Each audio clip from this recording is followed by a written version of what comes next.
台風5号は進路を次第に西寄りに変え、明日東北地方に上陸する見込みです。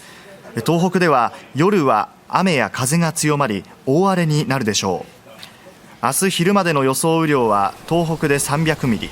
その後明後日昼までに200ミリの見込みで、平年の8月1ヶ月分を大きく上回るような記録的な大雨の恐れがあります。